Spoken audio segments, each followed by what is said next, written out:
Kyle Parker joins Jeremiah Smith and Brandon Ennis in Cortez Hankton's Ohio State wide receiver room. Let's talk about why this is a huge pickup for the Buckeyes, who have seen a lot of moving and shaking in the transfer portal, and looks like they're coming out the other end of this with a team capable of playing for the national championship in 2026. What's up, kinfolk? It's RJ Young. I am not on a step mill. If this is your first time watching Adapt and Respond, thank you for joining us here. We talk college football year-round. If you're into that, hit that subscribe button, like this video, answer the question in the comments below. Do you believe Ohio State is capable of reaching the national championship game in 2026, given what movement you've seen in the transfer portal and what is still on the Buckeyes roster ahead of this 2026 season, in which they are going to be challenged once again? Buckeyes, number one team in the country for umpteen weeks going into the Big Ten championship game, get beat by Indiana 13-10. Turns out that's a really damn good result against this Indiana team, which feels a lot like Godzilla, King of Monsters, in a sport where we have seen kaiju emerge from the breach nearly every 5 years. One of those teams, Georgia, from basically 2018 to 2022, also had Cortez Hankton as his wide receiver coach. And no, they didn't throw the ball a ton at Georgia, but that's because they didn't need to. You got to go back to 2004, 2002 for the last time that Georgia had a 1,000-yard receiver, and the only time it has had a 1,000-yard receiver. Meanwhile, we're looking at a Buckeyes team that got beat not once but twice in the last two games that it has played. And that's got to be a sour taste in the mouth of these players, as they went some 16, 17 games without a loss before running into that buzzsaw that was Indiana, having a layoff that did not help them, and facing a Miami team that has proven to be just as good as they all thought they were.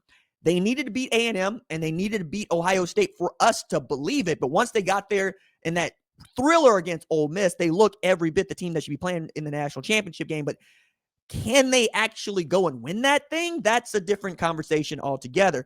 And if you are the kind of person that wants to go to Hard Rock Stadium to see the Miami Hurricanes play a home game against the Indiana Hoosiers, who look unstoppable, perhaps I can interest you in using SeatGeek to make the purchase. If you go to the description and you click the link below or load the link below, you can download the SeatGeek app and use this promo code ADAPT10, all one word, for 10% off your tickets, as tickets are ranging anywhere between $2,300 and $16,000. 10% is quite a large amount off for what is the hottest ticket in the entire country for any sport at all. Mostly this is because Hard Rock is a small stadium that is hosting a national championship game that has every Indiana fan ever wanting to show up. Remember, Indiana has the largest living alumni base in all of the country, and they travel so well. I got to see it firsthand at the Peach Bowl, which was an exciting game for me, even as Indiana stomped a mud hole in Oregon, walked to drive 56-22. But use this promo code, get 10% off, $2,300 or even $16,000, $1,600 that you'd be saving per ticket there to go see who wins this national championship game, a game that the Buckeyes very much want to get back to. One of the real interesting parts of the Ryan Day journey has just been how he kind of doesn't win the game that we all think he's supposed to win when it's time to win that game. The Indiana Big Ten championship game is one of those. Irony of ironies here. Miami can win the national championship without having won the ACC championship. Ohio State did win the national championship last year without winning the Big Ten championship. Didn't even qualify to play in that game. Still was able to run all the way through it 4 games straight and win the title. This also will be the first time in the 12-team playoff that we've seen a team get a bye and win the national championship if it is Indiana. Now, every other team that's faced the kind of odds that Indiana has faced has come up short. 7 out of 8 teams that have not played in the first round, got the bye, lost. Indiana's not one of them. Teams that have a hard time beating a team the second time this year: Oklahoma, Alabama, Georgia, Ole Miss. Indiana, Oregon, not so much. This is what Ohio State is up against now. The Indiana has really stepped up, and the curve is the one they set. So getting a guy like Kyle Parker from LSU is tremendous for the Buckeyes because they've watched a lot of talent leave at that position. Number one, Brian Hartline is the head coach at South Florida after putting together one hell of a run as a wide receivers coach at Ohio State. And I'm sure Cortez Hankton knows that's who he's going to be compared to as a wide receivers coach at Ohio State. They're watched Quincy Porter and Mylan Graham both end up at Notre Dame, which leads me to believe they're going to throw the ball around a little bit where they better. You know, Bryson Rogers also is in there, but you know, between Jeremiah Smith, Brandon Ennis, still need another guy, and Kyle Parker, I think, can be that guy. Also, losing Carnell Tate's not going to help, you know, the Buckeyes there. But again, this is the place where you recruit because you don't rebuild, you reload, and that has been true even before transfer portal name, image, and likeness at a place like Ohio State. Now, Parker had 30 catches for about 330 yards, but you could see the talent from the redshirt sophomore. By the way, has 2 years of eligibility left and was very much wanted, even out of high school at Allen, where I think he had 72 catches for over 1,000 yards in his last year. But Allen's a really big school. They play big-time Texas high school football.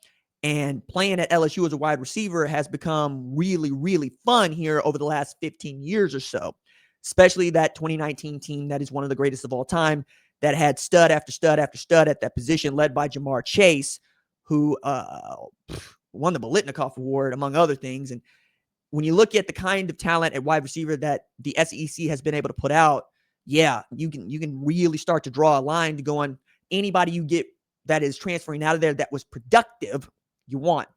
So adding Kyle Parker to that mix, I think is going to help Julian Sayin quite a bit. Now, I still think Tyler Bowen's going to have to show us something in the offensive line. They're going to have to get so much better at running the football, and I think they will. I also think that losing, so much on defense means that Matt Patricia's going to find a new way to deploy his defense, but they're going to be okay. I think Earl Little next to Jalen McClain is going to be great. Terry Moore figures into this. If you want to play a 4-2-5 kind of defense, you can, because you got the kind of safeties that can do that. For me, it's really covering up all of these losses that you have, not just in the NFL draft, but in the portal. We're talking more than 30 players that have left the Ohio State program between the portal and the NFL draft. But that's because we're also isolating Ohio State in this segment. You can take it across the board and probably get to multiple places that have more than 50 guys turn over at one place or another. A couple years ago, that was just a head coach that wanted to bring in his guys and watched everybody else leave. Now that's just the business, especially as we're down to just one transfer portal window, which I think has gone really understated in this go-round. You got to get it all done right here, right now. There is no spring window for, say, Deion Sanders to offload a bunch of players and bring in a bunch more. You got to get it done right now, which is also why you're seeing a lot of high-profile players choose to enter the portal right now, like, say, Jordan Seaton at Colorado. If you don't do it now and you don't get it done today, January 16th, you're not going anywhere. A lot of guys that went into the portal ain't coming out. And I was at the AFCA coaches convention earlier this week, and while I watched a whole bunch of coaches from NAIA all the way up to big-time college football try to whisper sweet nothings into players' ears, I also know there's a bunch of guys they ain't going to miss that ain't coming out the portal. This is what you're up against if you are the kind of kid that is entered into this thing because you think you're going to get a better bag. But also, if you're just the kind of kid that got pushed off, you got released. You know, that's what we call in the NFL. And in this lawless land of college football 2026, I'm having such a good time. Now, the Wild West was not fun. 19th century, no AC, you know what I'm saying? Horses, that's the primary way to get around. Trains, a lot of dust, a lot of grime, a lot of dysentery, a lot of gut, just bad for your gut stuff going on. Don't want to have fun in that. But as far as the business sense, I'm here for it, because there's a market inefficiency that can be exploited until such a time as we all agree we're going to play by the same set of rules. And the one thing I know about American Outlaws is that the two words go together, American Outlaws. We're going to find a way to get around the rules in such a way that it's not cheating as much as we are looking at the regs and doing what's not there. It's one of the reasons that Formula One is one of my favorite sports, and cycling has become a sport that I really enjoy. There's sports for some people that call them liars and cheats. No, it's sports for people that really are into the details.